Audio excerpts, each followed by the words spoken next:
My name is Daniel Swärd, and I have the pleasure to sit here with Mikael Johansson, professor in psychology. Yes.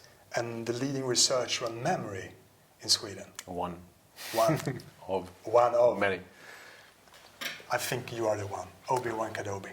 Yeah, so nice. You've given me new memories today. We had a tour around your research area in the basement. Mm-hmm.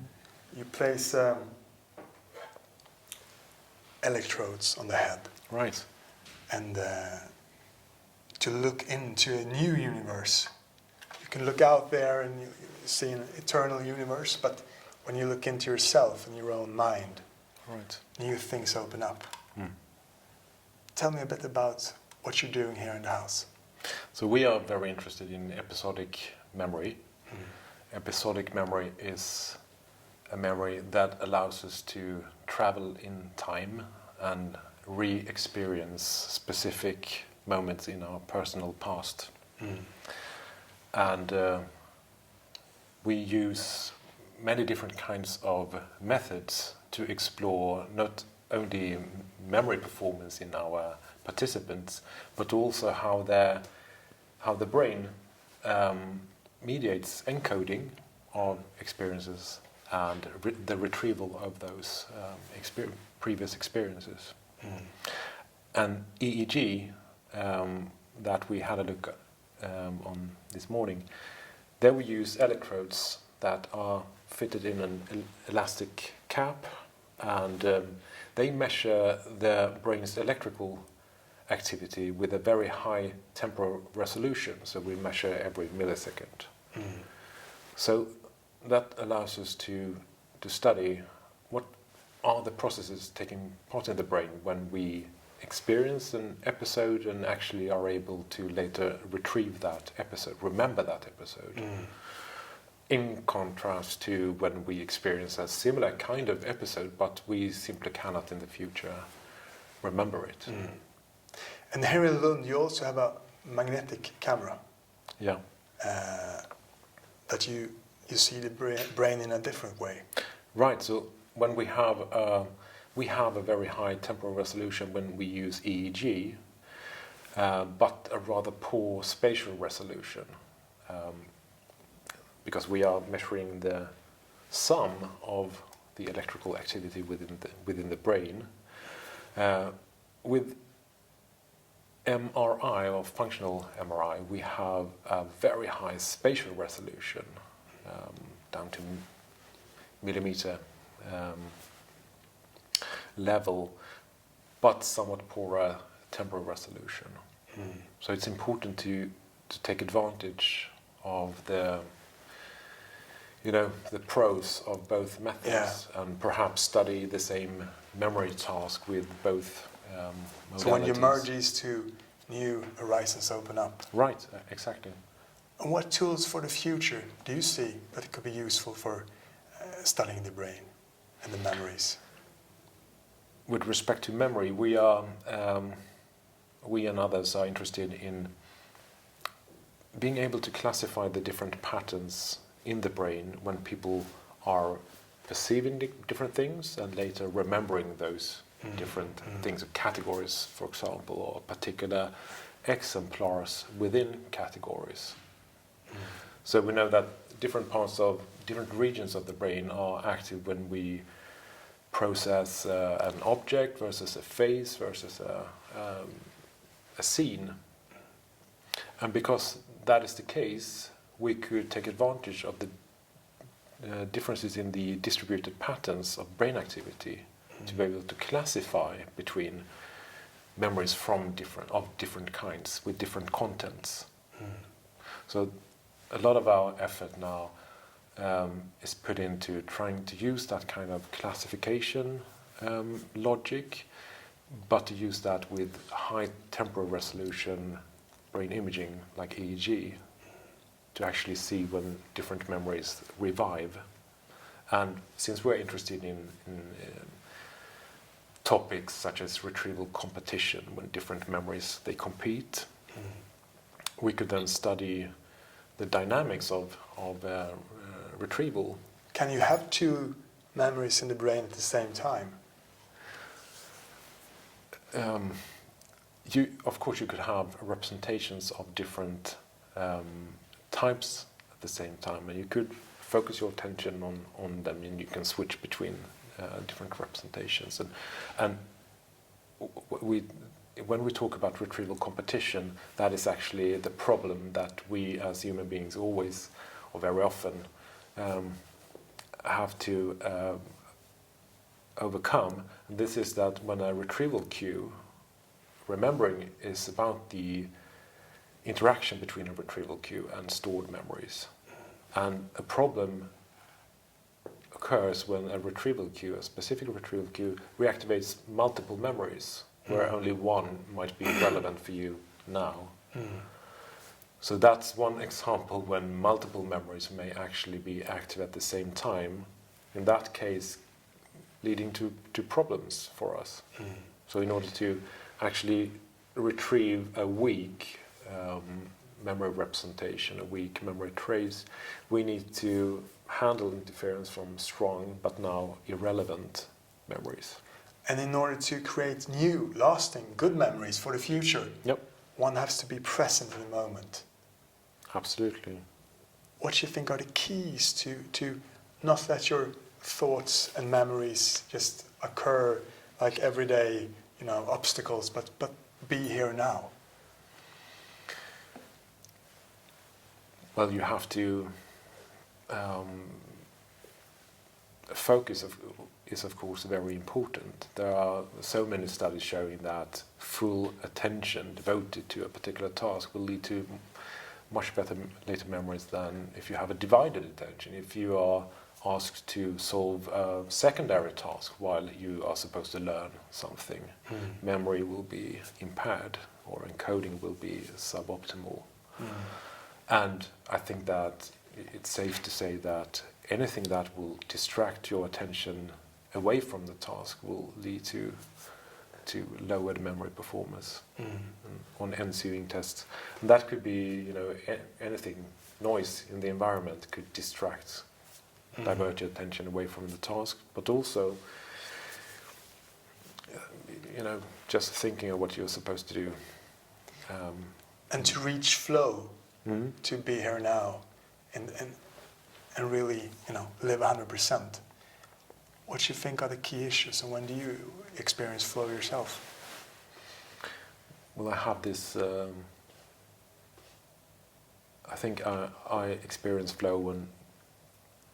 I think this is flow, but when my capabilities match the task, the difficulty of the task. When there is a perfect balance, a perfect match, I could really stay on task forever. And then, for some reason, I look at the time and realize that 2 hours just passed. So that's a really beautiful feeling, being in this complete focus. And your own journey in the gymnasium, in the school, you studied nature, and Natural then science. you took a huge leap and went over to be in university to study philosophy. Right, yeah. So you're kind of in between worlds. Tell me a bit about your background. Well, I thought that after having had a huge focus on natural sciences, I wanted to explore the other world that was not very prominent in my education during the gymnasium. And then I went to study philosophy and liked that very much. I was intrigued by many of the different fields within philosophy, but perhaps especially about philosophy of the mind. And then... Has it given you any lessons for the years to come? Or do you know less and less the more you study? Yeah, of course. The more you study something, the less you realize that you know. Yeah. And also important that anything that we think we know at the moment this is our view of things. That's the state of the art now. Everything could potentially change. Knowledge is tentative, and we could very well look back in 10 years and think that this... Did we think that? Well, Yeah, but yeah. who knows? We should be open to the idea that we will revise what we believe is true. And then you took another leap into psychology. Right? Tell me about that journey that never ended. Yeah. Well, after having studied philosophy, I was perhaps more...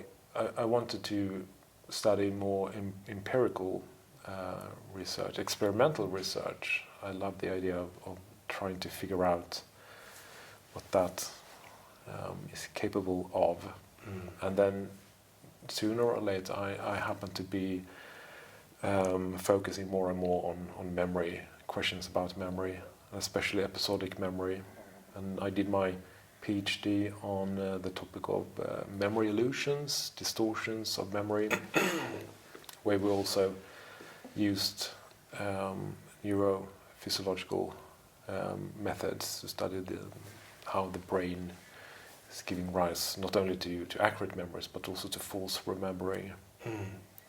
Because when you and I are experiencing this moment together, we can be totally different for each and one of us. Right.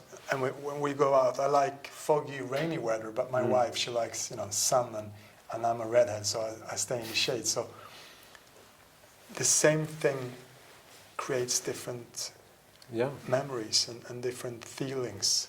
And we are, of course, affected by, or we are who we are, and I have my interest, I have my background, my prior knowledge, different kinds of language differences. There's so many things that could differ between us all that actually affects what we are processing, what we are tending to. The way we understand the situation is in part defined on who we are. So that's like the first step in trying to understand why you and I might remember exactly the same episode as completely different. The same thing goes for remembering at the time of retrieval. That again, we don't have an objective. We don't have a perfect representation, a full representation of our past. We have to fill in the blanks, or all the gaps, all the missing information. So when I need to remember what I did last weekend, and I talk to a particular person who's interested in a particular thing that could have happened, I might lack that particular aspect. So I fill in the gaps with something that could be the case. So I use again my prior knowledge about the world to reconstruct my past. And one of your passions is food. Yes. You like to cook. And there's a lot of memories associated to different lobster and steak and carrots and everything.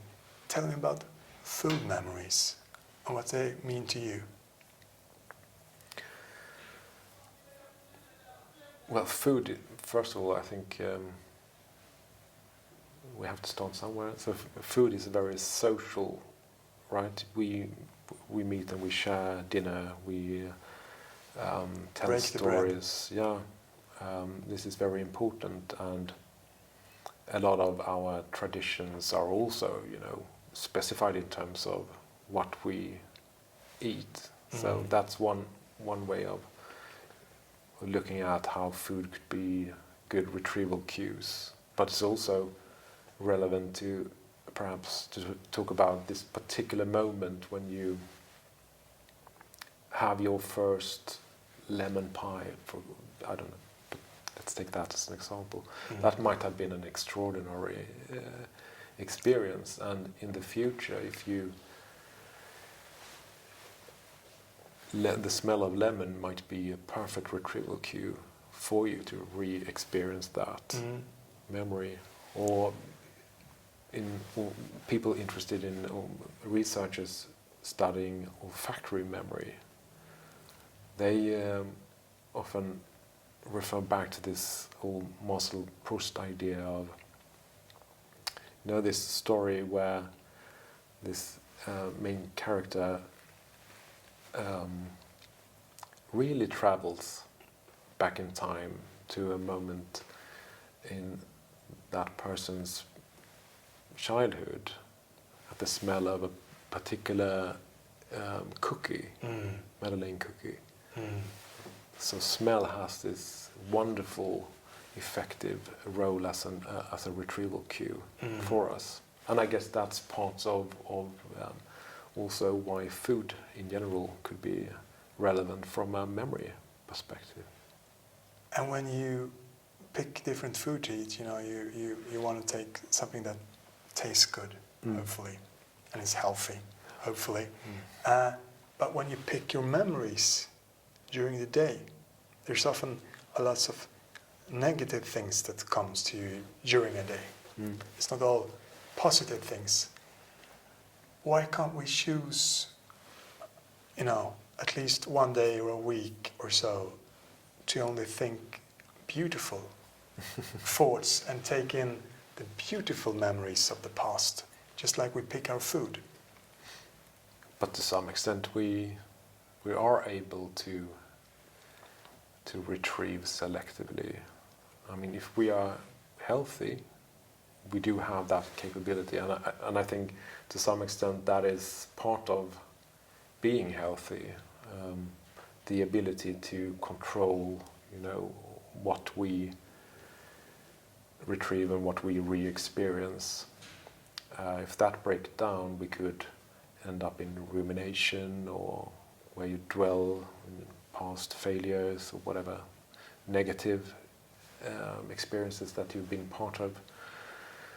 Of course, they are very important to learn from, but you shouldn't be overwhelmed by the negative emotion that was triggered by in that past event every time you're reminded of that. So we need to down-regulate that emotional component and consider our past in a different view. And food memories for the future. Do you test different new foods when you go to the grocery? Do you take home new spices and? Yes. Yeah. Absolutely.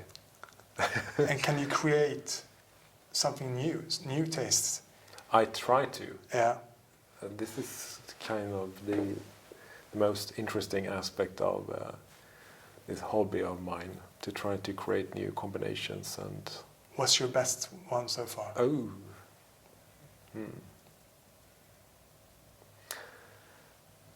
It's difficult. Yeah, well, difficult to choose. Because when we think of our childhood, just as you say, so then food is very central. Our mother cooked this dish when we were kids. Yeah. And we think back, and we perhaps haven't eaten a artichoke for several years, and then we eat it, and then we think of our childhood. And in the summers we picked. Is this like persons, food? Are these the two the most central things to recollect memories? The most important keys to our past? I don't know if they are the most important keys. If you consider keys as like a way to refer to retrieval cues, what could actually reactivate? Of course, other persons could be very effective retrieval cues, but so could odors or particular context. A room that you visit, a house that you visit, that you lived in as a child could be a tremendously effective retrieval cue. But other human beings are, needless to say, very important for us as persons. So I guess memories, including other people, will be a clear relevance. And do you remember food in both taste and smell, and like in 4K? Is it high definition, or how many aspects can you place in one memory? Memories are completely multimodal, and when it comes to food memories, memories of taste and olfaction, it's a bit different. It's whether or not we are able to mentally imagine a particular scent or taste. Not as much evidence as for other modalities, but there are some interesting studies also on odor imagery, and so potentially we could imagine different flavors, textures, and trying to in the creative process, in trying to establish a new combination, for example. You could figure that out while trying to fall asleep. Exactly. That could be one thing that happens for someone. So during your PhD, you went to Finland to meet your hero, German researcher. Yeah, that was interesting. And he opened up a new door, a new opportunities. Yeah, that was really a nice opening. I went to this summer school in cognitive neuroscience, mostly because I had read that Professor Axel Mecklinger was going. Actually, he was a really interesting researcher in Germany who did electrophysiological recordings of the brain while studying recognition memory, for example. And he had also done some studies on false memory, so I was intrigued to hear his talk and also perhaps to say hello to him. And I did go there, and I did listen to his very good talk, and I did say hello, and we had some long, very interesting discussions. And then he offered me a position as a postdoc in his lab in Germany, Saarbrücken. And I had a very good time there. And that was a different culture, a more enriching environment. Yeah, if you compare to, yes. So, here in Lund. Yeah, at the time, absolutely. I was in part of a typical, work group, a lab, where everyone, all the doctoral students, all the thesis students, all knew about ERP or new effects. That was really a wonderful situation. So I had a really good time. It was social and also... You met your peers. Yeah, professional context, which is really nice, which we have tried to establish here now. Yeah. You took that culture and you implemented it here. Try to, yes. How do you change culture in the university? It's a stiff place in some ways. Yeah. Because first you got a new job in Sweden after you left Germany. And that led up to become a young professor, 38 years of... Tell me, during these years, what's... Well, I got this nice position here with a full-time, but 50% research, 50% teaching. So it was possible for me to continue doing good research, but also, broaden my experience with teaching, different kinds. And eventually that led to associate professorship and then full-time professor.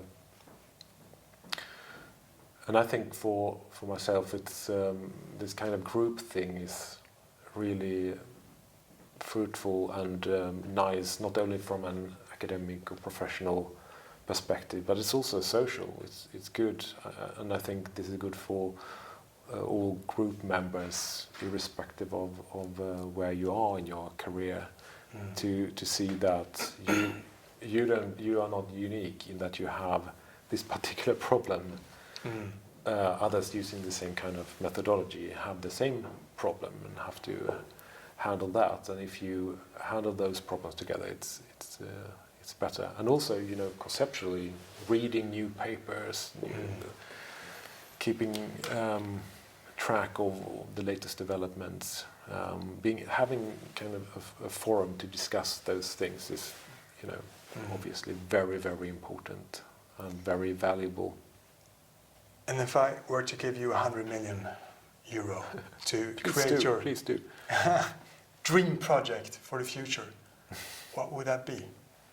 No limit project.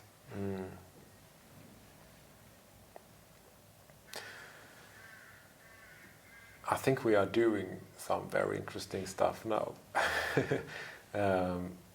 And it would be extremely interesting to see an extension of that. So I think when you sign me the check for those, I know how to spend them. No, we are doing some good things now that are interesting, and that I think could lead up to interesting findings that we would like to then extend. But of course, there are so many interesting possibilities within memory research, including, being able to realize which factors are important for buffering against, aging-related memory loss, or being able to retrieve memories that might not be retrievable for particular populations that currently are undermining them as persons. There are some treatments for illnesses that lead to amnesia, inability to remember very important phases of life or particular moments of your past. And if it would be possible to unlock those, finding the particular retrieval cue that would unlock those memories, that would be really wonderful, of course. Let the brain flourish again.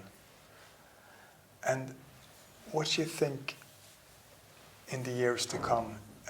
Virtual reality is developing very fast, and the technology is, taking huge leaps, and there's a lot of disruptive things going on. Will it be hard to tell the difference between reality and the alternative reality, the virtual reality, and thereby our memories of what we experience in life in the future? First of all, we are now trying very actively to use VR, virtual reality, to study memory. Instead of using word lists to test memory, to use rich, immersive experiences to present, to let participants take part in those episodes that we could have perfect control of, and then test memory for those experiences. That would increase the ecological validity of our findings, of course. So that is one major goal. But then another aspect when it comes to reality versus a virtual reality is that both the real world experiences and the virtual real world experiences lead to memories, and they are already, when you just close your eyes and imagine something, you will activate the same brain regions that are activated when you experience the actual external environment.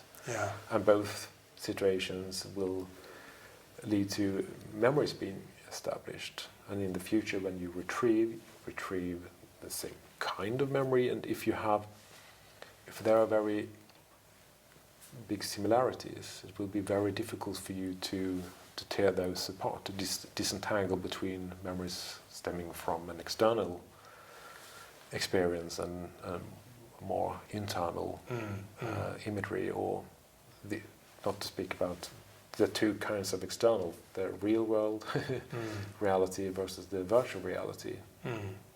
They will be very closely related and very difficult to disentangle. If you were to give a telephone call to the 20-year-old self, what do you know now that you didn't know then?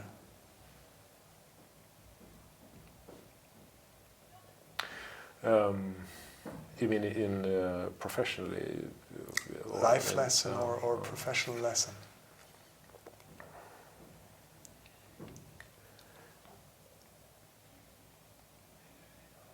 I think, I don't know. I mean, if I would have known a lot of things that I know now, I wouldn't have struggled in the direction that eventually paid off very well. So I've put a lot of, that's one way of relating to your question at least. Struggling the way I did allowed me to establish or acquire skills and knowledge that might have been easier to acquire in a different way, or perhaps not at all. On the other hand, I'm very happy that I had those thresholds or it's like flying to Everest instead of climbing Everest. Yeah, and I think if I look back, I would say that I climbed some mountains actually, and nowadays you don't have to basically. But I know that I learned a lot from doing it.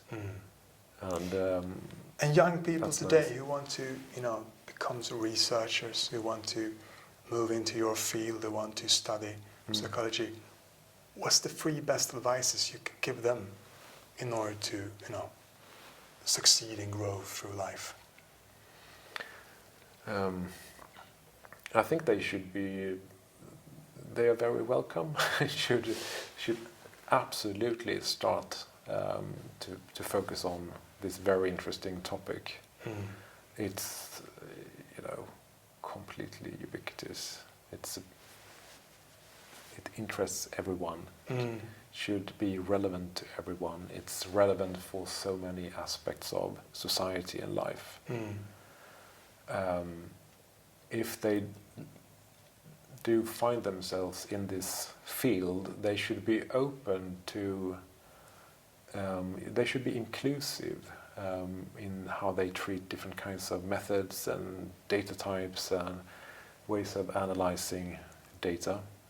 I think that's really important. We are studying something that is obviously very complex, psychological concepts, and we should